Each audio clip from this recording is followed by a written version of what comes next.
এই ভিডিওতে আমরা জানবো routine, report, class routine.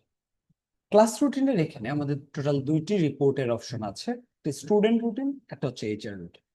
Student routine থেকে আমরা মূলত যে রিপোর্টটি দেখতে পাচ্ছি, এখানে এসে একাডেমিক ইয়ার, দেন হচ্ছে ডিপার্টমেন্ট, দেন হচ্ছে ক্লাস শিফট সেকশনের কম্বিনেশন দিয়ে যখন সার্চ করব, একটি স্টুডেন্ট এখান থেকে জানতে পারবে তার কি বারে কোন পিরিয়ডে কোন টিচার কি ক্লাস নেবেন। যেমন এখানে বাংলা ফার্স্ট, সায়েন্সের Bangla first, Bangla first, Bangla first, কোন টিচার নেবে, কয়টা থেকে কয়টা পর্যন্ত ক্লাসগুলো হবে, এবং কি এটা first period, second period, third period, fourth period, কখন কি হবে না না হবে, এই রিপোর্টগুলো আমরা সেকশন ওয়াইজ পেয়ে যাব।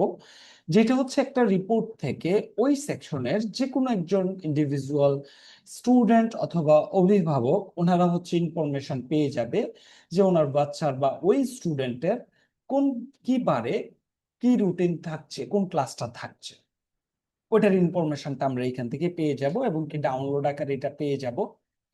পাশাপাশি হচ্ছে আমরা যদি রিপোর্টের অন্য আরেকটা অপশন দেখি, যেখানে হচ্ছে আমাদের অপশন আছে এইচআর রুটিন।